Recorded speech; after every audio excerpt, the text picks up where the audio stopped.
Vihi Noram Adonai Eloheinu Alenu Masedenu Kodana Alenu Masedenu Kodenu. Mon rêve et Rabotai, c'est un immense plaisir de vous retrouver ce soir pour reprendre après cette saison de l'été, des vacances. Eh bien, Baruch Hashem, nous reprenons après les vacances le shiur sur la paracha. C'est un immense plaisir de vous retrouver, de se retrouver autour de Yeshiva Zoom. Un grand merci à toute l'équipe qui a accepté de reprendre et de continuer Be'ezrat Hashem par votre mérite, on va dire ce soir, des grands chidushim Be'ezrat Hashem Idbarar Shemo. La paracha de Shoftim que nous allons lire cette semaine traite longuement des lois du tribunal. Shoftim et Shotrim, en commençant déjà à son début, Shofetim et Shoterim, Titen lecha bechol she'arecha, des juges et des agents tu placeras dans toutes tes villes. Il y a donc toutes les lois du Bet Din. Ensuite, on a aussi quelques lois d'exécution. Dans quel cas le Bet Din exécute le condamné à mort ou d'autres peines. La loi des témoins, les lois des témoins, dîner et doute. Et nous avons un passage très intéressant que nous allons étudier donc au Perek Yud Zayin, Pasukret. Ki pale mimecha davar la mishpat ben dam ledam, ben din ledin ou ben nega la nega. La Torah nous dit lorsque tu ignores, je vais traduire ainsi, Onkelos traduit Areit kesemimnach, lorsque sera couvert de toi seul. Mais qui tourne lorsque tu ignores une halacha, Rashi dit Lachon avdala ou prisha she'adavar nivdal ou mechuse mimcha. Lorsque tu te sens loin d'une halacha concernant donc davar la mishpat, ben dam ledam, entre un sang et un autre sang. On sait que dans la Torah, il y a des sangs, S-A-N-G, le dam, le sang, qui sont purs, et des sangs qui sont impurs. Notamment, par exemple, dans les lois de Nida, de ce qu'on appelle la pureté familiale. Alors, la Torah nous dit, si tu as un doute, si tu n'arrives pas à distinguer si le sang qui est présenté, c'est un sang pur ou impur, ou bien ben din ledin, c'est-à-dire lorsqu'on a une difficulté à gérer le din, la loi du condamné et de l'acquitté, ben din zakai ledin chayav, ou ben nega la nega, ou bien lorsqu'on ignore, on a du mal à fixer si la plaie de la tsaraat, de la lèpre, est pure ou impure, ou encore d'ivrei rivot bisharecha. Il y a des querelles ou des divergences d'opinion, nous dit Rashi, entre les sages, les chachamim, certains rendent purs et d'autres rendent impurs. Et donc, en simple, on n'arrive pas, le Bet Din a du mal à fixer la halacha, la loi. Donc il y a des divergences d'opinion. Chez Yehu Chachmeaï Cholkim Badavar, par exemple, les maîtres de la ville, les Chachamim de la ville, sont en discussion. Zemetame ve Zemetaer. L'un rend impur, l'autre rend pur. Ou bien Zemechayev ve Zemezake. L'un acquitte et l'autre condamne. Alors qu'est-ce qu'on fait? Maintenant, il faut prendre une décision. Alors la Torah dit Vekamta ve'alita el amakom. Alors littéralement, tu te lèveras, vekamta, ve'alita, et tu monteras. Ça veut dire, et où on se rend, el amakom, vers le lieu, Asher ifrar Hashem elokechabo, vers le lieu que Hashem a choisi. Ce lieu, nous dit Rashi, c'est le Bet Hamikdash. Et qu'est-ce qu'on va faire au Bet Hamikdash lorsqu'on a un doute pour fixer une halacha entre ce qui est tamé et tahor, entre ce qui est acquitté ou à condamner? Là-bas, tu vas trouver Ubata el ha-kohanim al-viim ve'el ha-shofet asher yebayam imahem. Et tu vas trouver les kohanim, tu vas trouver le juge en simple, c'est ce qu'on appelle le Sanhedrin Gdola, le grand Sanhedrin constitué des 71 Dayanim, Vedarashta, donc tu questionneras, Veigidu lecha et devar hamishpat. Et ils te diront la loi qu'il faut suivre. Donc en simple, sur ces deux psukim, la Torah continue, mais sur ces deux versets que nous avons étudiés, la Torah présente une situation où les sages, les chachamim de la ville, les maîtres, les rabbanim, sont en désaccord sur la marche à suivre ou sur une halakha à fixer. Est-ce que tel produit est kasher? Est-ce que Shabbat on a le droit de faire ainsi ou pas, etc. Alors si les rabbanim, les dayanim de la ville ne trouvent pas d'un commun accord la conclusion de la halakha, alors on va se rendre à Yerushalayim Irakodesh, là-bas on va au Beth Amikdash, et on va consulter l'autorité suprême, le Sanhedrin Gdola. Ça, c'est en simple la mitzvah du Sanhedrin. Je voudrais étudier avec vous le commentaire extraordinaire du Bnei Issachar dans son Sefer Igra Dekala.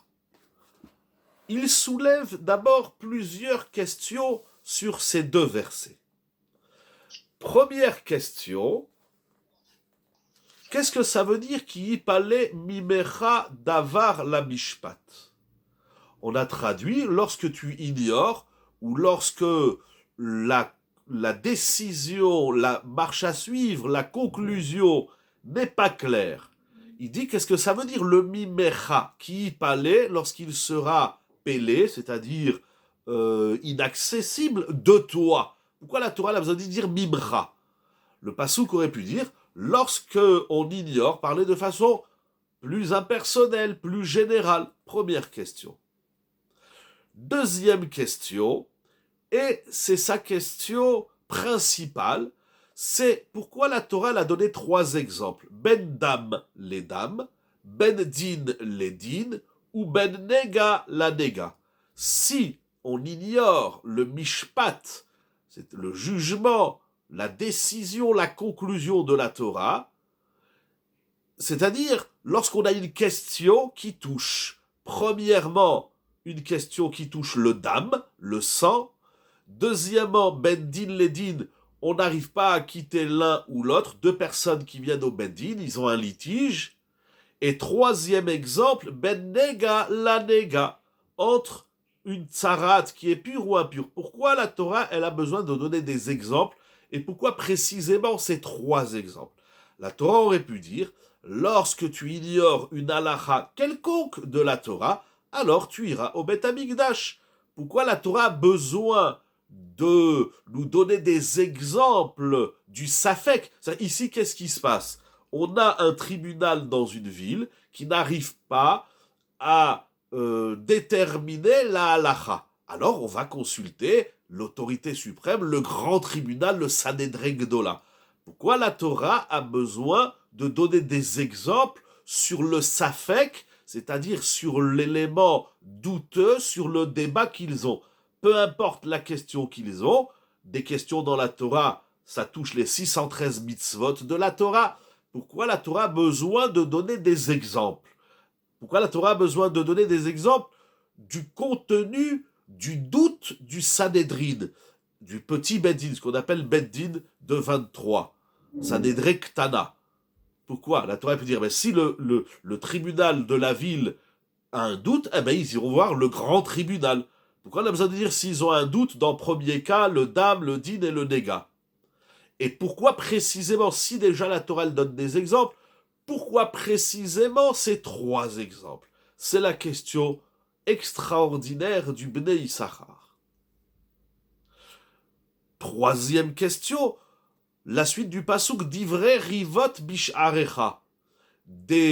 Littéralement des propos de mésentente, de désaccord qui se trouvent au Beddin. Mais on a déjà dit qu'il palait mimecha davar. C'est-à-dire que le Beddin ignore ou le Beddin n'arrive pas à prendre une conclusion, on n'a pas besoin de répéter parce qu'ils sont en désaccord. Quelle que soit la raison de l'absence de conclusion, eh bien on dira consulter l'autorité suprême. Pourquoi la Torah a besoin de répéter? On a déjà dit qu'il palait mimecha davar au début du pasouk. Pourquoi il faut répéter qu'ils sont en désaccord? Quatrième question, il demande le Bnei Issachar, ce sont les trois thèmes basiques où ils doivent s'entendre. Je reviens à ce que vous dites. Vous dites c'est les trois thèmes basiques sur lesquels le Sanhédrin doit s'entendre. Pourquoi précisément ces trois thèmes? On a dit dame les dames, c'est le centaure et tamé. Din les din, c'est les litiges qu'il y a entre deux personnes. On a du mal à conclure qui est acquitté, qui est condamné. Et la tsaraat. Pourquoi? Alors vous touchez, bien évidemment, vous avez senti, compris l'exercice du Igra Dekala, donc du Bnei Issachar. Il y a quelque chose dans ces trois sujets, et c'est ça. Et pourquoi? Quel est ce quelque chose qui se cache dans ces trois sujets? Et pourquoi c'est si basique? Très bien, vous allez dans le sens du Bnei Issachar. Quatrième question, on va d'abord lire ces questions, après on va voir sa réponse. Quatrième question, donc la Torah dit, eh bien tu te lèveras et tu monteras vers l'endroit que Hachem a choisi, c'est-à-dire au Beth Amikdash. Il demande le Igra Dekala, pourquoi la Torah a besoin de dire Vekamta, et tu te lèveras? Dis-moi tout simplement, tu iras au Beth Amikdash. C'est quoi tu te lèveras et tu monteras? Cinquième question, qui est percutante aussi. Je vais vous la lire tellement elle est belle. Allo a Torah nitzrit. La Torah, elle est éternelle. Donc la Torah, elle ne parle pas seulement lorsqu'il y avait le grand Sanhédrin et le Beth Amikdash. Si vous voulez en simple aujourd'hui, Vekaet en lanu moret tzedek, bamakom asher yivchar lehorotenu haderer. Il dit de nos jours, quand on a un problème, qu'est-ce qu'on fait? Bon, on va demander à un Rav, il dit A. On va demander à un autre Rav, il dit B. On dit à un autre Rav, il dit C. On ne sait plus où mettre la tête. Les gens, ils posent des questions à 10 rabbanim, ils ont 10 réponses. Bon, alors du temps du Beth Amikdash, on se dirigeait vers le Beth Amikdash, on allait consulter le grand Sanhédrin. Mais aujourd'hui, il n'y a plus le grand Sanhédrin, malheureusement.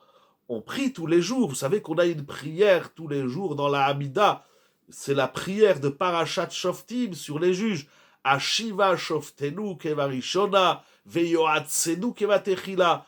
Nous prions tous les jours dans la Hamida pour que Akadosh Baruch Hu restitue le Sanhédrin, le tribunal, avec leur chorma, avec leur sagesse, leur profondeur, pour rétablir la justice d'entre les hommes selon la volonté et les lois de la Torah. Nous prions sur Parashat Shoftim.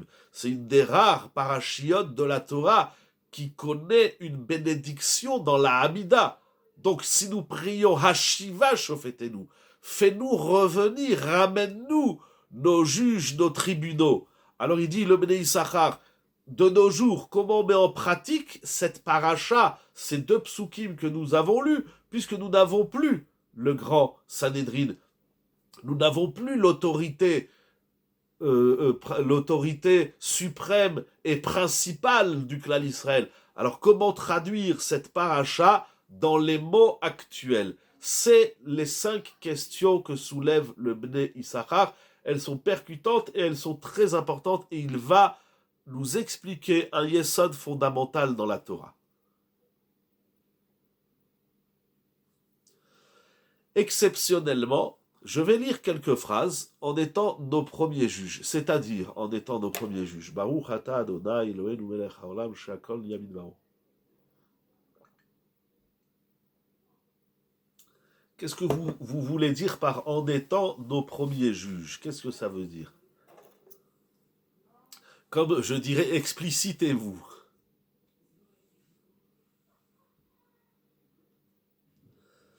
Nous devons apprendre à être... Mais pourquoi vous dites premier? À être nos premiers juges. Nous devons apprendre à être nos premiers juges. Qu'est-ce que ça veut dire premier? Vous voulez dire peut-être nous devons apprendre à être nous-mêmes des juges. Si c'est ça que vous voulez dire, alors effectivement, il y a une idée. Ok, Chazakou. Alors il y a une idée comme ça dans les Mefarshim. D'ailleurs, le Sfat Emet, il en parle beaucoup. Il ramène au nom de son père, de son Rav et grand-père, le Chidush Harim, que tout Shoftim Veshotrim, toute cette paracha qui parle aux Dayanim, qui parle aux tribunaux, il faut également l'étudier au sens individuel. Mais qu'est-ce que ça veut dire être son propre juge? Qu'est-ce que ça veut dire? Regardez, vous allez là aussi un peu dans le sens du Igra Dekala. Vous avez senti le Igra Dekala ce soir, Baruch Hashem. Exceptionnellement, je disais, je vais lire quelques phrases parce qu'elles sont très importantes et fondamentales.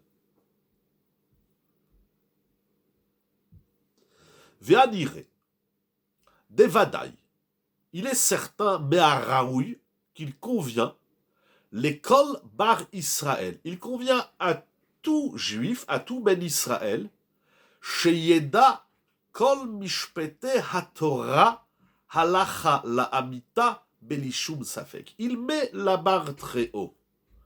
Dans l'absolu, chaque juif devrait connaître toutes les lois de la Torah et dans le sens de la halacha, donc de la pratique, sans avoir aucun doute. Beli shum safek. Ça veut dire, lorsque vous prenez la route, vous prenez votre voiture, vous connaissez le code de la route. Si un agent de la route, si la police vous arrête et vous dit, monsieur, madame, vous savez, là, vous avez enfreint une loi du code de la route. Est-ce que vous avez le droit de dire, ah, cette loi, je la connaissais pas? Monsieur, si tu connais pas le code de la route, tu peux pas prendre la voiture. Si tu sais pas lire un panneau ou laisser une priorité à droite, etc., tu es quelqu'un de dangereux. Donc, on ne prend la route seulement si on connaît les lois du code de la route. De même, dans le commerce, une personne ouvre une boutique, un commerce, elle vend des produits, etc. Si demain, il a une visite du fisc ou je ne sais quel expert qui vient le voir, il ne peut pas dire « Ah, j'ignorais cette loi, j'ignorais qu'il fallait payer des impôts, j'ignorais qu'il fallait payer la redevance, etc. etc. » Il n'y a pas 70 façons d'interpréter le code de la route. Mais alors, on va un petit peu rentrer dans votre question et en même temps, on va beaucoup l'éviter. Vous allez voir pourquoi. Mais, donc la même chose, il y a des lois dans le commerce. Si une personne ouvre un commerce, il ne peut pas dire après « Ah, j'ignorais telle loi ». Monsieur, si tu ignores les lois du commerce, n'ouvre pas une boutique. C'est dangereux pour toi. Ah, donc ça veut dire que tout le monde doit connaître toute la Torah.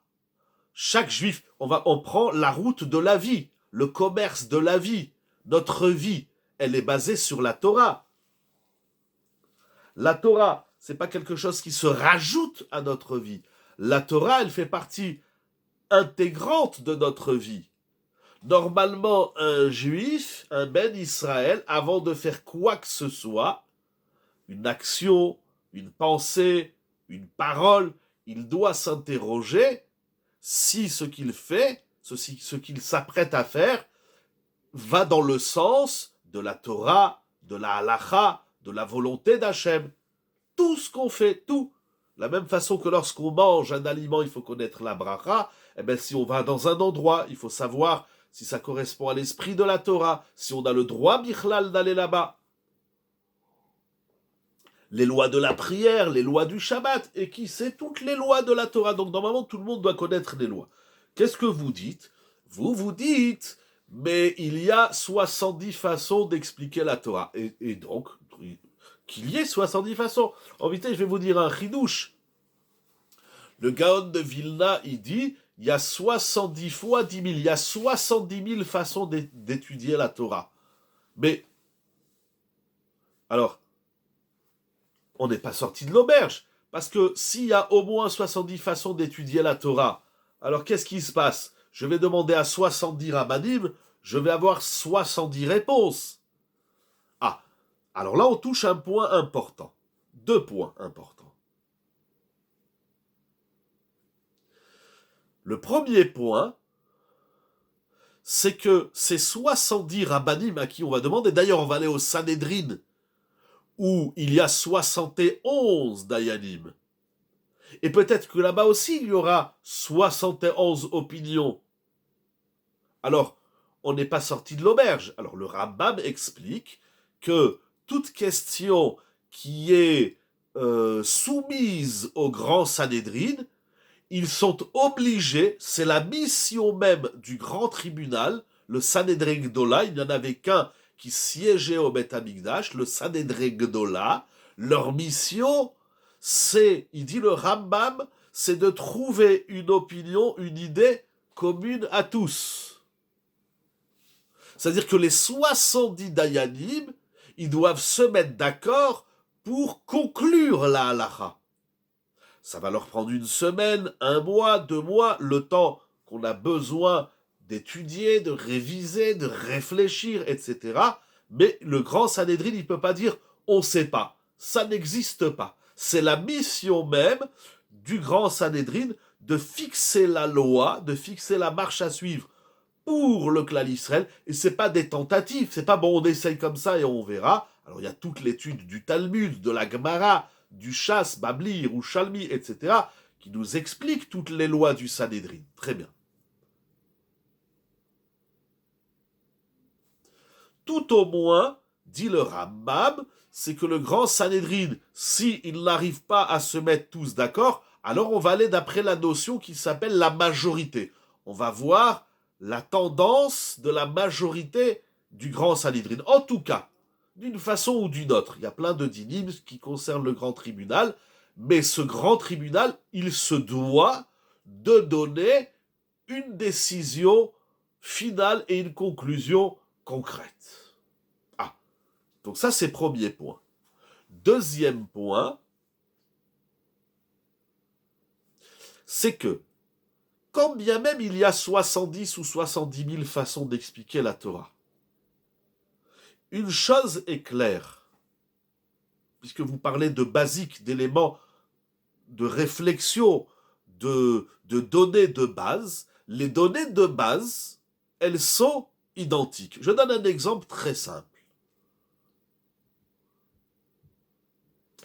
Tout le monde est d'accord qu'il y a 613 mitzvot dans la Torah. Voilà. Si demain il vient un Sanhédrin, ou un rabbin, ou un clown, ou je sais pas quoi, il dit voilà, cette mitzvah-là, aujourd'hui, on n'a plus besoin de la faire, ou bien on va rajouter une mitzvah, ça on a vu dans les parachiotes précédentes, c'est un menteur, c'est un escroc. Il y a des discussions à l'intérieur des mitzvot, mais les éléments de base, si aujourd'hui un rabbin, il vous dit, ou je sais pas quoi, appelez ça comme vous voulez, il vous dit, vous pouvez prendre la voiture Shabbat pour aller à la synagogue, parce que la voiture, c'est pas du feu, etc., eh bien on le prend lui et sa voiture, et on le coule à la mer. C'est un clown, il raconte des bêtises. Il y a des éléments, ce que je veux dire, c'est qu'il y a des éléments fondamentaux sur lesquels tout le monde est d'accord. La discussion, elle se trouve, c'est très général ce que je dis pour répondre à votre question, c'est un schéma très général, leur discussion se trouve sur les nuances de la halacha. Mais normalement, il nous dit, donc j'avance dans le Yigra des Kala. Moi je vois chaque année, Baruch Hashem, les gens ils avancent, ils étudient la Torah, mais il y a des questions qu'au début de la tchouva ou le début de notre investissement dans la Torah et de la pratique, il y a des choses qu'on ne sait pas, il y a des choses qu'on ignore.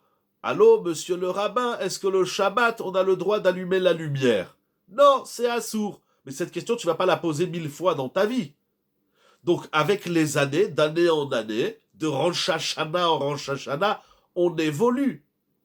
Je me rappelle, j'avais une élève il y a quelques années, chaque année à Sukkot, elle me posait la même question pour Yom Tov. Est-ce que Yom Tov, on a le droit de cuisiner comme ci, comme ça? Chaque année. Une année, je lui ai dit, excusez-moi madame, je ne vous réponds plus. Vous ne pouvez pas évoluer dans vos... C'est toujours les mêmes questions. Un juif, parce que la vie, la société, l'homme évolue, tout le monde change. Alors il faut réviser, il faut mettre à jour, comme on dit aujourd'hui. Mais on ne peut pas poser toujours les mêmes questions. On n'évolue pas. Donc, les éléments de base, ils sont là.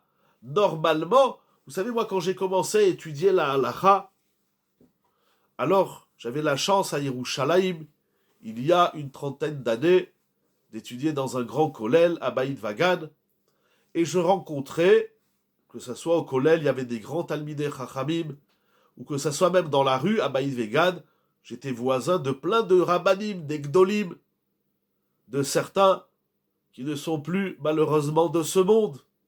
Et un jour, je rencontrais très souvent Rav Neuwirth, Alav Shalom Rav Neuwirth, l'auteur de l'ouvrage principal sur les lois de Shabbat, le Shmirat Shabbat Kilcheta.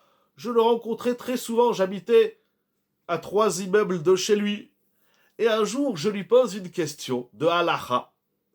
Et je lui dis, donc, Kvod Harav, voilà, j'ai une question. Il me dit, oui, il écoute la question. Il me dit, je ne te réponds pas. Mais je dis, mais Rav, comment je fais? Il me dit, qu'est-ce que tu fais dans la vie? Bon, j'avais une tronche de quelqu'un qui étudie la Torah. Il me fait, Atalomet Torah, tu étudies la Torah? Je lui ai dit oui. Il me dit, tiens au kollel? Je lui ai dit oui. Il me fait, ah ben alors, tu prends un livre de halacha, de Shulchan Aruch, et tu vérifies la halacha tout seul. Je lui ai dit, dites-moi la halacha. Il me dit, non, je ne te dis pas la halacha. Ça, c'est une halacha qui est claire dans le Shulchan Aruch. C'est que normalement, chaque juif, il doit connaître tout le Shulchan Aruch. Il nous dit le Igra Dekala. C'est pas possible que chaque Shabbat, on fait des erreurs parce qu'on ne connaît pas les lois de Bichoul, de Borer, de Otsa'a. C'est pas possible que chaque fois qu'on est à table, on se pose la même question, on fait la même erreur. Tout le monde croit que l'avocat, c'est Boré Peri Adama, alors que c'est Haetz. Il y a des gens qui pensent que les ananas, je l'ai entendu. J'ai entendu des gens dire Haetz sur un ananas. C'est pas possible, ça doit être réglé. Vous comprenez ce que je dis? Ce que dit le Igra Dekala. On ne peut pas se poser des questions, oui, sur les nouveaux produits, sur la nouvelle technologie, on se pose des questions. Mais sur les choses basiques, on ne peut pas se poser des questions toute notre vie. C'est pas possible. Donc il dit, le Igra Dekala, normalement chaque juif, il doit connaître toute la Torah. Au moins de la halacha, kol mishpete ha-Torah halacha la-amita belishum safek. Ah. Alors il dit, mais, et si malgré tout, vim yipol le-adam safek beilchot ha-Torah, il soulève une question incroyable. Incroyable ce qu'il dit le Igra Dekala. En vérité, qu'est-ce qu'elle dit cette paracha? Elle dit, si le Beddin, il a un safek, mais il dit, je comprends pas. Si le Beddin, il a étudié toute la Torah, imaginez, c'est des choses qui arrivent tous les jours, vous avez besoin d'un expert, dans n'importe quel domaine, même dans le Chol, le Avdil, Ben Kodesh, le Chol. Vous allez voir un expert, dans n'importe quel domaine. Il vous dit, ouh, ça c'est une question, je sais pas. Mais qu'est-ce qu'on lui dit? Il dit, mais je comprends pas, t'es expert ou t'es pas expert? Il dit, je suis expert. Alors si c'est une nouvelle question, il a le droit de dire, ça, j'ignore. Ça, j'ai pas encore étudié le sujet. Bon, ben très bien, va étudier le sujet, tu reviens dans un mois, tu me donnes une réponse. Mais si au bout d'un mois, il reste avec le doute, c'est pas possible. Comment des gens qui étudient la Torah, c'est-à-dire qu'ici on parle pas à ceux qui n'ont pas étudié, celui qui n'a pas étudié la Torah, on lui dit pas va voir le grand tribunal. Celui qui n'a pas étudié la Torah, comme c'est écrit dans la Gemara, Zil Kare Berav, prends un chumash et va étudier. Des fois, je dis des choses, les gens ils me disent ah bon? Je dis oui, c'est écrit dans le chumash, c'est écrit dans la Torah. On n'a même pas encore ouvert la Mishnah, la Gemara, le Rambam, le Shulchan Aruch. C'est le texte. On connaît même pas le texte. On parle pas de ça. On parle de gens qui ont étudié. On parle de grands talmidei chachamim. Alors comment se fait-il qu'un talmid chacham, il demande et il a fait de chaque juif un talmid chacham? C'est énorme ce qu'il écrit. Comment se fait-il que le Beddin, que l'expert de la Torah, il ait un doute? Comment c'est possible? Alors, soit il n'a pas étudié, ce qui est grave, soit quoi? C'est bien qu'il a étudié, avec tout ce que j'ai étudié, je ne sais pas. Vous savez, je vais vous faire part d'un, je ne sais pas, un vécu personnel, sans bien évidemment être une référence quelconque. Des fois, mais le Talmid Chacham est encore un élève. Tout à fait. Mais il n'a pas le droit de rester dans le doute. Il a le droit de dire j'ignore, je vais étudier, je vais apprendre. Tu as une question. Bon, si c'est une question où il faut entre la vie et la mort, ok, ben on va voir plus haut. Mais j'ai une question, laisse-moi réfléchir, travailler le sujet. Jusqu'à aujourd'hui, moi j'appelle des rabbanim, des dayanim sur des shélotes. Des fois, ils me disent c'est une bonne question. Rappelez-moi la semaine prochaine. Alors, des fois, les gens, ils me posent des questions.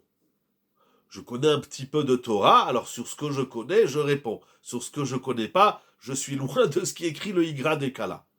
Mais des fois, des gens, ils me disent, alors je donne une réponse.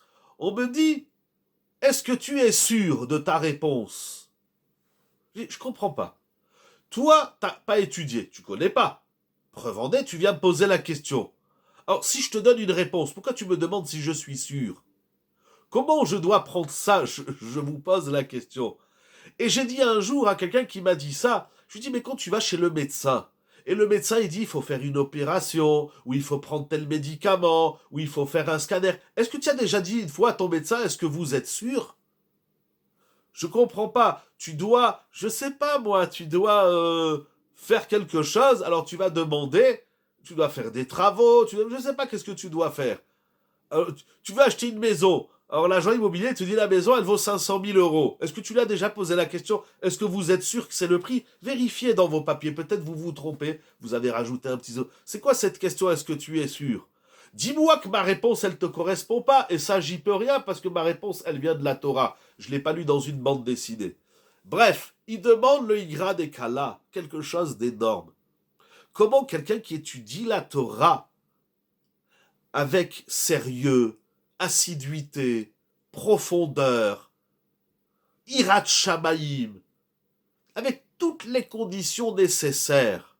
Comment se fait-il qu'on en arrive à cet état de doute de Safek? D'où vient?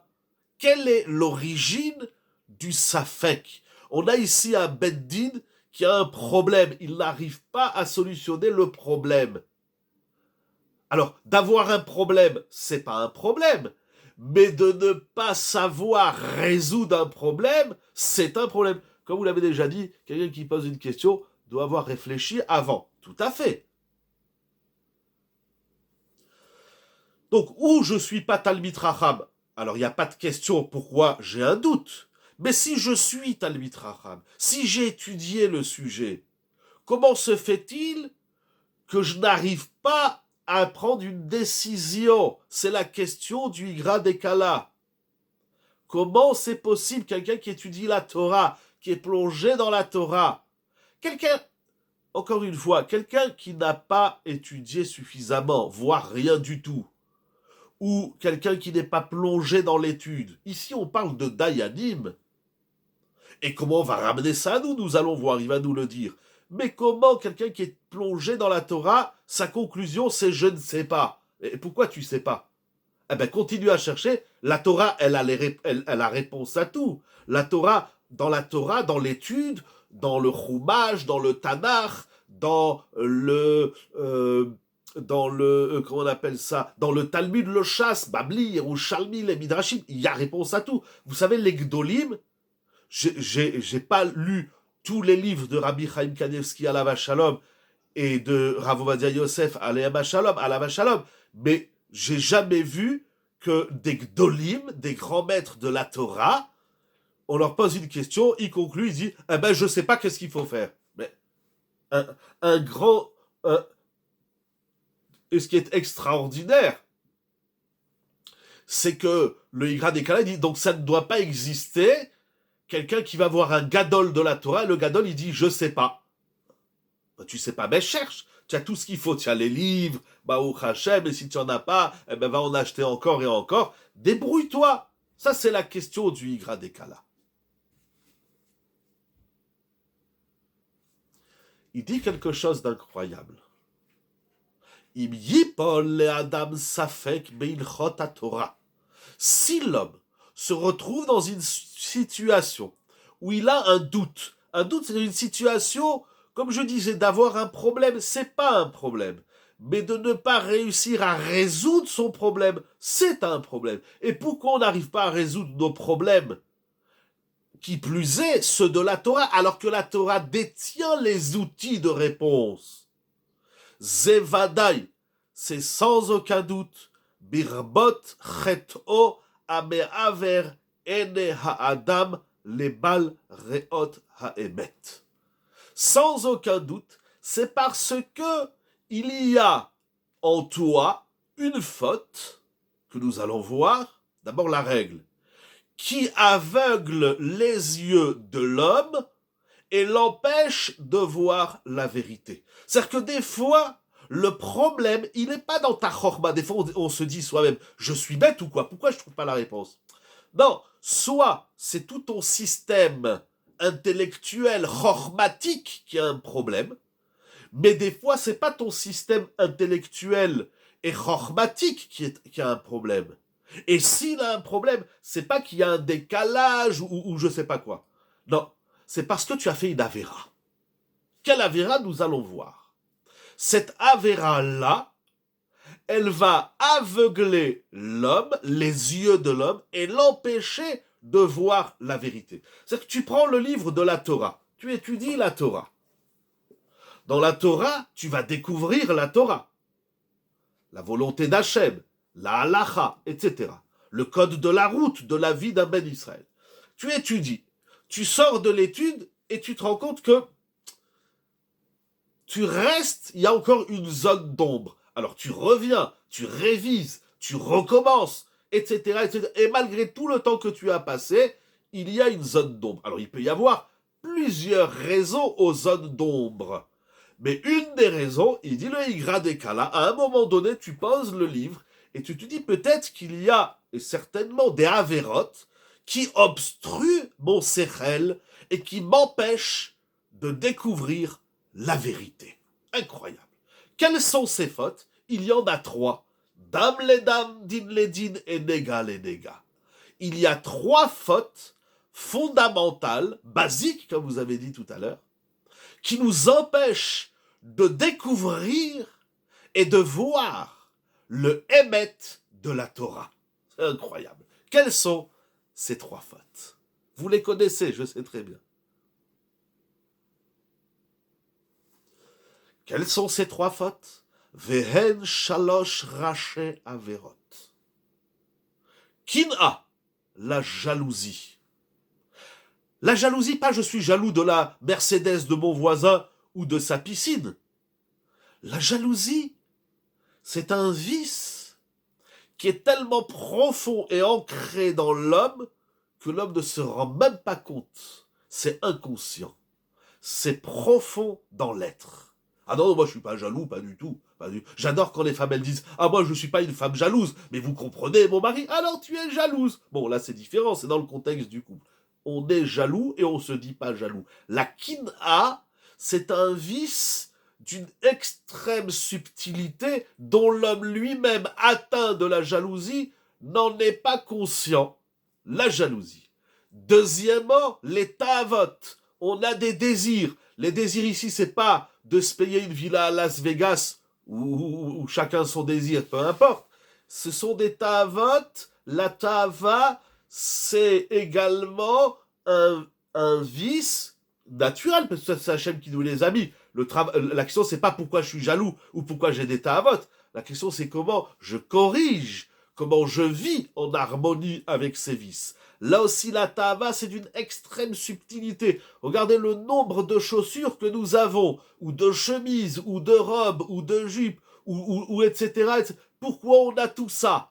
C'est pas un peu trop d'avoir 10 chemises, 20 paires de chaussures, 40 paires de chaussettes? C'est de la ta'ava. Dès qu'on voit un petit truc qui nous plaît, alors on s'autorise des ta'avot à 5 euros, des ta'avot à 10 euros. Mais ça s'appelle de la ta'ava. Il y a les grosses ta'avot.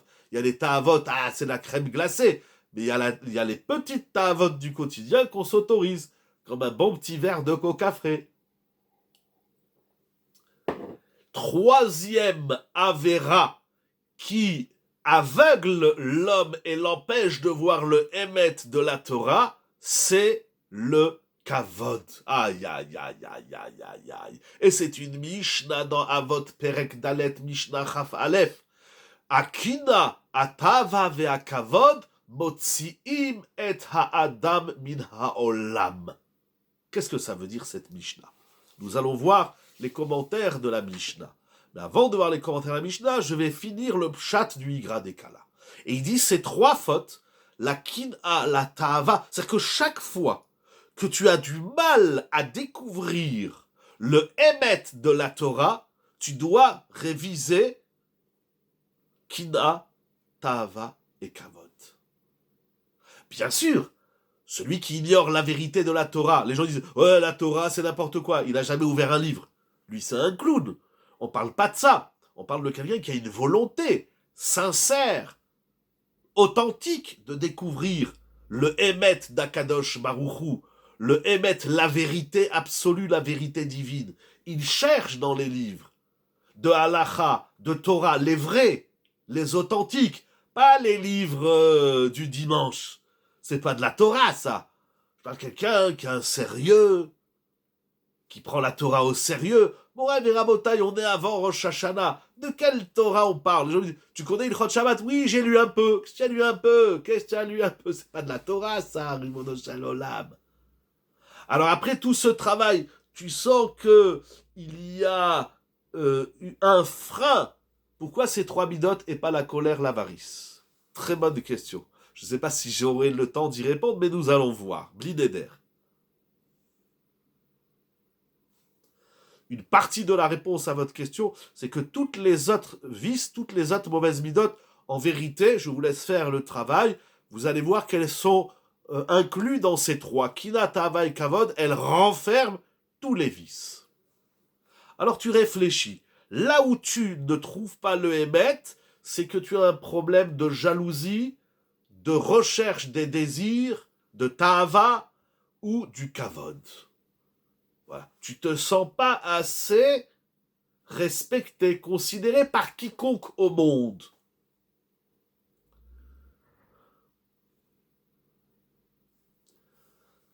Voilà. Alors il dit, le Igra Dekala, c'est ça qui dit le Passouk, qui y parlait lorsque tu es dans une situation de pélé, de safek, de nivdal moufrash ou mechoussé, lorsque tu es dans une situation où il y a quelque chose qui est voilé à tes yeux, tu n'arrives pas à trouver la réponse. Sache que c'est mimecha, cela vient de toi. C'est pas la Torah qui est obscure, c'est pas de Dieu qu'on comprend rien, ça vient de nous. Ça vient de toi, l'homme qui parlait, le Pélé, il vient mimecha, il vient de toi. Le mimecha désigne l'origine du Pélé, l'origine du Safek. Retzonolomar, sibat ha'elem, la cause de l'ignorance de la chose, ou mimecha ou meitecha, elle vient de toi. Sheata garamta bechet echa, que toi-même tu as causé par ta faute. Quelle faute? Ben dam ledam, ben din ledin, ben lega lenega. Ces trois exemples que la Torah donne renferment la kin'a, la ta'ava et le kavod. Comment cela? Il explique. Ben dam ledam zeba mesibat atahava. Al ken ne'ela mimenu ta'arat ha'isha midama. Le sang, le dam, dans la Torah, c'est le nefesh. Et qui fait référence, on l'a vu dans les parachiotes, Ta'avat Nafshecha, dans la paracha de la semaine dernière, qui renferme la notion de la Ta'ava, c'est-à-dire le sang, on dit le sang chaud, etc., réveille la Ta'ava de l'homme. Si on n'arrive pas à trouver de réponse dans la pureté ou l'impureté de la femme liée aux dames liées au sang, on a un problème ta'avatique. Ben din ledin, ou ben ish lereu dine mamonot ne'elam mimenu.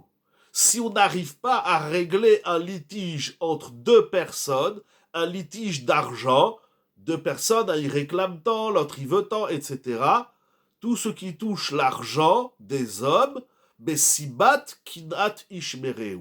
La profondeur de ce problème, c'est un problème de jalousie. Et enfin, ben nega le nega, chez he'eder akavod le adam shetame tameikra, Zene'ala mimenu besibat redifat hakavod. Si on n'arrive pas à régler un problème de tsaraat, c'est qu'on a un problème avec le kavod. En simple, il faut expliquer davantage, mais je vois que le temps avance et je voudrais partager avec vous d'autres commentaires sur cette Mishnah qui sont liés à l'idée du Igra des Kala, de vous montrer des choses extraordinaires. C'est si on n'arrive pas à régler ce problème de tsaraat, la tsaraat c'est aussi un problème social. Chez ces fauteurs, l'étude de la Torah n'améliore pas leur midot. Si, bien sûr. Mais pour que la Torah améliore les midot, il faut avoir une volonté non seulement de trouver dans la Torah le moyen de corriger ces midot, il faut avoir une conscience et une volonté. Et c'est pas, comme dira Volbe Alava Shalom dans Aléchour, dans la Torah, il n'y a pas d'automatisme. On peut étudier toute la Torah et à côté être quelqu'un qui n'est pas correct, avec des vices. Il faut trouver dans la Torah la réponse au vice et aussi la méthode de le travailler. C'est pas systématique. Ah, alors il dit, dans la suite du pasouk, Vekamta, alors si tu as un problème, c'est que tu es en bas. Liot Adam Besafek, si l'homme il a un doute, il a un problème dans la vie, ou Bekatnut Hamuchin, Veu Beheder Amochin de Gadlut. Si tu as un problème, c'est que tu es bas. Alors la Torah, elle te dit Vekamta Ve'alita. Il faut que tu te lèves. Il faut que tu te relèves de la bassesse dans laquelle tu te trouves. La bassesse, elle a ses niveaux. Chacun son niveau de bassesse. Il faut se relever. Hachem dit, si tu n'arrives pas à régler un problème, si tu as un doute, tu n'arrives pas à trouver le Emet, alors sors de cette bassesse de Kina, Tava et Kavod, Vekamta, Ve'alita, afin de retrouver Mochin des Gadlut, ça veut dire des aspirations plus élevées, plus grandes et plus hautes.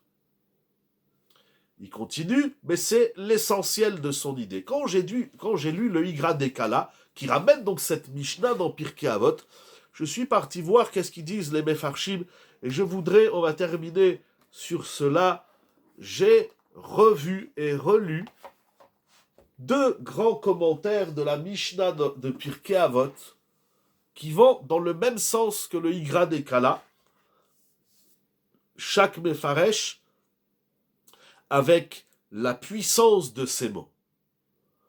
Le Igra des Kala nous dit la Kina, la Ta'ava et le Kavod sortent Motzim et Adam mina olam. Ça, c'est la Mishnah. Qu'est-ce que ça veut dire que ces 3 vices sortent l'homme du monde?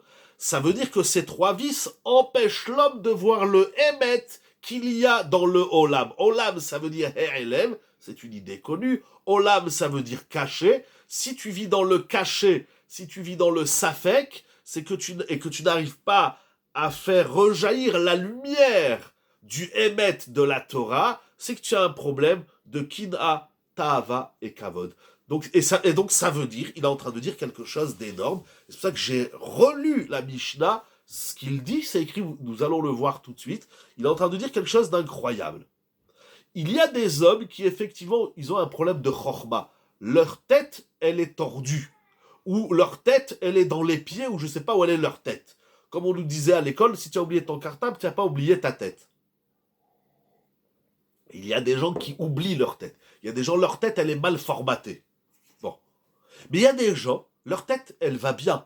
Ils savent réfléchir, comprendre, étudier, approfondir. Ils ont toutes les qualités du iyud et de la chakira, de l'approfondissement et de la recherche. Et pourtant, ils ne trouvent pas de réponse à leurs questions. Ils restent dans le safek. Ils ne voient pas le émet. Pourquoi? Il dit le Igra de Kala, parce qu'ils ont un problème de Kina, de Ta'ava et de Kavod. Ça veut dire que les midot, Kina, Ta'ava et Kavod, elles vont boucher ta chorma, elles vont empêcher ton intellect à aller plus loin et à découvrir davantage. Donc ça veut dire que les midot, elles sont intimement liées avec le sechel. C'est quelque chose pour moi d'incroyable. Il y a des gens qui se comportent mal, mais ils se disent, bon, je me comporte mal, mais au moins je réfléchis bien. Ça, selon le Igra des Kala, ce n'est pas possible. Si tu as Pourquoi le fait de ne pas avoir de réponse implique la présence du safek? Eh ben, si j'ai pas de réponse, c'est que j'ai un doute. J'ignore. C'est quoi si j'ai pas de réponse, j'ai pas compris votre question. Si j'ai pas de réponse, c'est que je suis dans le safek. Qu'est-ce qu'on fait dans telle situation? Je ne sais pas, je n'arrive pas à trouver de réponse. Alors j'ai d'abord révisé tout mon mécanisme intellectuel, physique et spirituel. Tout va bien. Alors pourquoi je trouve pas la réponse? Il dit, tu as un problème de midot. C'est-à-dire que les midot, et notamment Kina, Tava et Kavod, interfèrent sur ton sechel. C'est quelque chose d'incroyable.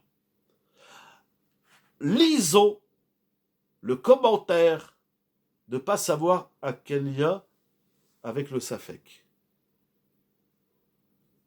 J'ai pas compris, excusez-moi votre remarque. De ne pas comprendre à quel lien est le safek. J'ai pas compris.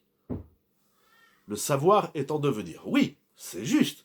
Il est en devenir, et comme vous avez dit tout à l'heure, chaque racham, il est appelé aussi talmid, c'est infini. La Torah, elle est à l'infini. Donc on cherche, on fouille, etc. On apprend, on veut apprendre, on veut découvrir, mais des fois on ne trouve pas. Pourquoi? Parce qu'on a un problème de midot. Donc nos midot, on traduit les traits de caractère, les caractéristiques de l'être humain, les vices et les valeurs, etc., eh bien, nous empêchent d'évoluer dans la chorma. Alors, il nous a dit, le Ikra Dekala, celui qui est dans Kina, Tava et Kavod, ça s'appelle Katnout des Mouchid. C'est-à-dire qu'en vérité, dans sa tête, il voit pas très haut, donc il peut pas aller très loin. Il faut voir haut pour aller loin.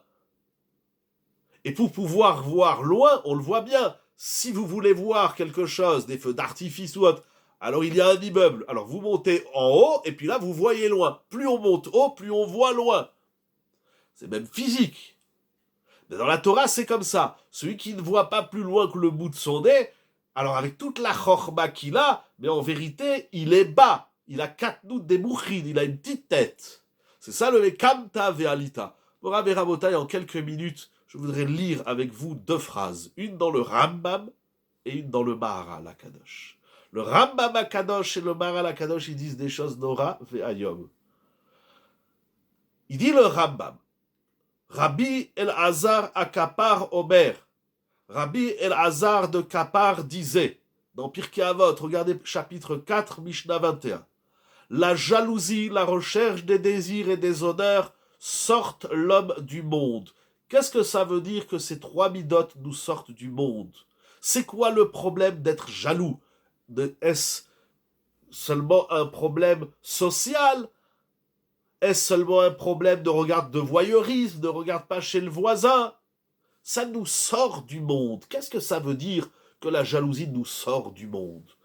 Qu'est-ce que ça veut dire que la recherche des désirs? Alors il y a celui qui est dans les désirs excessifs et addictifs, on ne parle pas de ça. Même un petit désir, un petit carreau de chocolat. Qu'est-ce que ça veut dire que la tava nous sort du monde? La recherche des honneurs.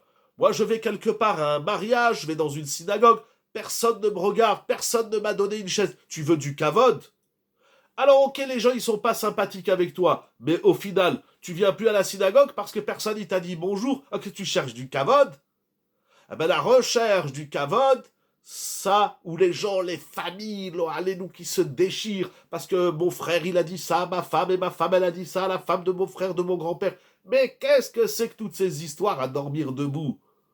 Tout ça, ça sort l'homme du monde. Il dit le Rambam, qui bele amidoto be'achat mehen, par l'un de ses vices, la kin'a, la tava et le kavod, yafsid emunat ha-Torah be'echreach. Qui dit le Rambam, c'est Nora ve'ayom. Celui qui est atteint de l'un de ces trois vices, il est de toute évidence be'echreach, de toute évidence, il perd de la foi dans la Torah. Celui qui a Emunat à Torah, on connaît la Emunat Hashem, on sait c'est quoi la foi en Dieu, mais avoir la foi dans la Torah, c'est incroyable ce qu'il écrit le Rambam, d'une profondeur, c'est extraordinaire. Celui qui a atteint de l'un de ces trois vices, c'est que quelque part, dans son fort intérieur, voire quasi inconscient, il a un doute si la Torah, elle est émette. Mais quel est le rapport? Je suis jaloux de mon voisin. Quel est le rapport avec la émouda de la Torah? J'ai des désirs. Quel est le rapport avec la émouda de la Torah? Je cherche du kavod, je suis sensible. On m'a dit bonjour, on m'a pas dit bonjour. Mais comment il peut être appelé Dayan? C'est pour ça que je dis attention. C'est pas un Dayan qui a la tava de s'acheter une Ferrari ou une villa avec piscine à Los Angeles. C'est pas de ça qu'on parle. On parle ici de la subtilité de la tava, de la subtilité du kavod et de la kid'a. Être atteint de l'un de ces trois vices, et chacun à son niveau. Alors si c'est ça les dayanim, alors les pas dayanim, eux ils sont clairs, chlet. Je ne sais pas traduire chlet en français. Je ne sais même pas ce que ça veut dire. Yafsid et munat atorah be'echreach. Ces trois vices abîment notre foi dans la Torah. Il continue le Rambam. Velo yagiulo. Et il ne pourra pas atteindre lo ma'alot sichliot velo ma'alot amidot. C'est exactement, dans les mots du Rambam, je trouve un parallèle intéressant avec le commentaire du Igra de Kala. Celui qui a l'un de ces trois vices, il ne peut pas atteindre les niveaux intellectuels ma'alot sichliot, ni les ma'alot amidot, et encore moins les niveaux de la vertu. C'est incroyable. Ces trois vices, Kina, Tava et Kavod, abîment trois choses. Notre foi dans la Torah, nos qualités intellectuelles et nos qualités vertueuses. Il y a encore beaucoup à dire, c'est extrêmement profond. Rabbeinu Saadia Gaon, dans son livre, son grand ouvrage, Emunot Vedeot, il parle également de cela. On retrouve ça, mais je voudrais terminer. Si vous me prêtez encore 3-4 minutes de votre temps, je vais essayer de faire en moins de 3-4 minutes, j'allais dire en plus. Pardon. Vraiment, de la façon la plus condensée et concentrée, 6 mots. Allez, 9 mots dans le Maharal. Le Maharal, ça se fait pas en 3 minutes. Il faut 3 heures pour étudier le Maharal. Il va nous expliquer comment ces 3 minutes, parce qu'il faut expliquer en quoi ces 3 vices abîment, comme a dit le Rambam, Emunat Torah, Ma'alot Sichliot et Ma'alot Amidot. Et comme a dit le Igra de Kala, ces 3 vices abîment les yeux de l'homme et l'empêchent de voir le Emet de la Torah. Pourquoi c'est comme ça? Il dit le Maharal, Akin'a asher yavo min koach anafshi, vechen ata'ava shu mitzad koach hativ'i, ve'akavod ou les koach asichli. Bonne soirée. Je vais même pas traduire, mais le Maharal il dit comme ça. La jalousie abîme l'énergie du nefesh.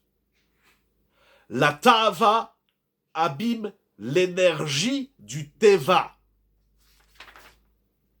Et le kavod abîme l'énergie du sechel. Bonne aventure à... Je ne sais pas jusqu'à quelle heure je peux aller, c'est pour ça que j'écourte. Quand on est jaloux, quel que soit le niveau de jalousie, quelle que soit la chose ou la personne de qui on est jaloux, on touche une énergie propre à nous-mêmes, intime à nous-mêmes du nefesh. La jalousie, c'est quelque chose qui se trouve à l'intérieur de nous. D'abord, il faut en être conscient quand on dit à quelqu'un « Mais enfin, t'es jaloux ?» Je dis « Pas du tout, je suis pas du tout jaloux. » Tu n'es pas jaloux extérieurement, mais rentre un peu, enlève la première carapace, rentre un peu à l'intérieur de toi-même. La jalousie abîme le nefesh de l'homme. La ta'ava, c'est le teva. La recherche des désirs abîme le naturel. On sait très vulgairement, pour donner un machal, quelqu'un qui fume, si c'est ça sa ta'ava, eh ben il abîme son teva. Il abîme les énergies naturelles du corps humain et de l'être humain. Mais ces 3 midotes sont nuisibles pour tous. Tout à fait, c'est ce que je dis. La différence entre tout le monde et les dayanim, c'est dans le niveau quantitatif ou qualitatif. C'est-à-dire, celui qui n'est pas Dayan, c'est sûr qu'il est rangé. Non mais les gens, ils sont marrants. Les gens, ils disent, oui, pourquoi Dieu il a fait ça? Et pourquoi c'est comme ci? Et pourquoi le corona? Et pourquoi la Shoah? Et pourquoi ci? Et pourquoi... Mais donc tu cherches une vérité. D'abord, est-ce qu'on est vraiment à la recherche de la vérité? Est-ce qu'on est prêt à entendre le émet? Parce que s'il vient quelqu'un, il te dit le émet, que tu vas te le prendre dans la gueule, est-ce que tu es vraiment, pardon, prêt, est-ce qu'on est, je dis tu, je me parle à moi-même, est-ce qu'on est prêt d'entendre le émet? Alors on pose des questions, pourquoi et pourquoi? Pourquoi l'un comme ci et l'autre comme ça? Est-ce qu'on est prêt à entendre la vérité? Est-ce qu'on est prêt à la rechercher, cette vérité? Ou on pose des questions, comme on dit, de l'intestin, c'est pas des questions ça, c'est même pas des émotions. Donc est-ce qu'on est prêt? Et si on est prêt, alors le Chacham il cherche. Maintenant, comment on sait qui est un vrai Dayan? C'est une très grande question. C'était dans la paracha de la semaine dernière. Puisque la paracha de la semaine dernière, elle a parlé du Navi, ainsi du faux prophète et du Cholem Chalom. Excusez-moi, nous allons terminer parce qu'il est tard. Mais donc, la kin'a abîme le nefesh. Le nefesh, c'est les énergies intérieures. On a les énergies extérieures. Je bouge les mains, c'est les énergies extérieures. On a le koach hanafshi. On a la ta'ava, c'est le teva. Quelqu'un qui fume, il abîme le teva. Il abîme la structure naturelle de son être. Et enfin, le kavod. Alors ça, c'est énorme. Ou les koach asichli. Parce que le kavod, ça nourrit pas le corps, ça nourrit pas le nefesh, ça nourrit l'intellect. C'est incroyable. Bien sûr, le Maharal, comme vous le savez, il ne dit pas les choses en 10 mots. Il y a ici plusieurs pages. Voilà, c'est une invitation, excusez-moi, à la réflexion, à aller plus loin. Finalement, ce chidouche du Igra Dekala, ce que je voulais montrer à travers le Rambam et le Maharal, mais c'est d'une profondeur extrême et c'est d'une vérité extrême. Mais je vais vous dire, je ne peux pas répondre à votre question. Je ne sais pas, c'est une très très grande question. Il faut aussi beaucoup de temps. Il y a des outils, mais il faut d'abord être soi-même. Il faut être soi-même sensible à la vérité. Je vais terminer avec une anecdote qui va illustrer un petit peu tout ça. J'aime bien raconter cette anecdote parce qu'elle est tellement parlante et probante. Un jour, il est venu me voir un homme. C'était un jeune papa, il avait des enfants, et il me dit, je viens vous voir parce que j'ai mon fils de 4-5 ans, je ne sais plus quel âge il avait son fils, qui ment tout le temps. Il me dit, mon fils me ment tout le temps. Je sais pas, je connais pas tous les parents et toutes les familles de la Terre, mais je crois que tous les enfants y mentent. Les enfants du monde entier mentent. Pour moi, un enfant qui ne ment pas, c'est un enfant malade. Non pas, on va lui apprendre à mentir, on apprend à l'enfant à ne pas mentir. Alors, je lui dis, alors il cherchait des solutions, des moyens pour que son enfant ne lui mente plus. Alors, il y a des textes, il y a des livres, il y a toute la Torah qui parle beaucoup de ça, mais je lui ai dit une première réflexion. Voilà un exemple de quelqu'un qui ne veut pas entendre la vérité, ou qui pense, le plus gros des mensonges, c'est de croire qu'on est dans le Hémet. Je lui dis, tu sais pourquoi ton fils y ment? Parce que toi, tu mens toute la journée. Tu mens tout le temps, tu es un gros menteur. Alors il me regarde offusqué et il me dit, moi, je n'ai jamais menti. Je lui dis, voilà ton plus gros des mensonges. Ton fils fait exactement comme toi. Voilà, c'est tout. C'est tout. Alors, est-ce qu'on a envie? Mais il faut vraiment... Vous savez, on est avant Rosh Hashanah. Alors, bien sûr, on fait un travail, on réfléchit. Dans 3 semaines, on est jugé. On sera jugé sur l'année qui suit, Be'ezrat Hashem. Que des bonnes nouvelles et du bonheur et du succès chez tout le monde. Be'ezrat Hashem, dans tout le clan d'Israël, qu'on n'entende que des bonnes nouvelles. Mais on va parler de Hémet. Regardez dans les tfilotes de Rosh Hashanah. Je vous laisse encore mijoter, mais regardez, sortez déjà les livres de Rosh Hashanah. N'attendons pas la Adlakat Nerot de Rosh Hashanah pour se demander où il est son Marzor. Sortons-les et commençons à... Vous allez voir, Udvarcha Malkenu Emet, Malchut Shamaim, Rosh Hashanah, le Shofar. Même la pomme dans le miel, c'est pour nous apprendre une notion de vérité. Tout Rosh Hashanah, c'est le Emet. Quoi, comment, où, il est déjà très tard. Alors, je vais vous dire Shabbat Shalom, mais ce que je veux dire, c'est que on ne peut trouver, et j'en parlerai Shabbat, je vous invite à devenir Shabbat matin à la Yeshiva, je ferai un shiur, qui répondra, qui touche votre question également. Si on est soi-même dans le mensonge, on ne peut rien détecter de Hémet. sortir du sheker. C'est le premier pas. Comme j'aime dire, le premier pas de la vérité, c'est de reconnaître qu'on est dans le sheker.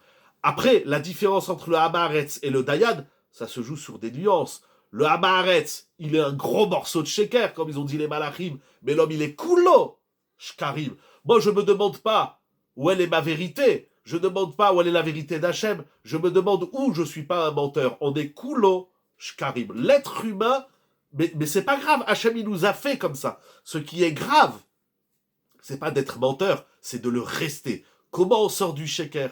Comment on accède au Hémet? C'est tout un travail. Voilà l'idée principale qui m'a énormément plu dans le Igra Dekala, que j'ai retrouvé dans le Rambam et dans le Maharal, c'est que les mauvaises midot, et notamment Kina, Tava et Kavod, obstruent notre Sechel, abîment notre Torah et abîment nos vertus. Ces trois vices abîment notre Nefesh, notre Gouf et notre Sechel, comme écrit notre maître et lumière, le Maharal Akadosh. Mouraï et Rabotai, je vous dis Shabbat Shalom. C'est pour moi un plaisir immense. Vous voyez, j'ai même du mal à arrêter tellement je me sens bien avec vous, avec les Mefarshim dans la paracha. Des cascades, des rivières, des océans de bénédiction, de brachot, de joie, de simcha. Tichle shana vekillotea, tachel shana ubichotea. Que les problèmes se terminent vite maintenant et tout de suite, afin que nous puissions, Bezrat Hashem, avoir un avenir meilleur pour nous, pour tout Israël, dans la santé, dans la parnassa, les enfants, le limouda Torah, le chinour, banimoumne banimoskim batora, le succès, la félicité, la tzlacha, le bonheur, Ashrei, Yoshve, Vetecha, Shabbat Shalom, et que Bezrat Hashem, ensemble, comme c'est écrit dans tous les livres de Moussa, depuis Rabbi Israël Salater, Elul, c'est la période où il faut travailler nos midot. Essayons et arrivons surtout à corriger, améliorer, bannir la jalousie, le kavod et la tava, afin de trouver, Be'ezrat Hashem, le Emet, la plus belle des vérités, celle d'Akadosh Baruch Hu. Shabbat Shalom, pour la gloire d'Akadosh Baruch Hu. Merci beaucoup à toute l'équipe de Yeshiva Zoom. Merci beaucoup à vous d'avoir été parmi nous ce soir sur les ondes de Yeshiva Zoom. Shabbat Shalom, ou Mevorach.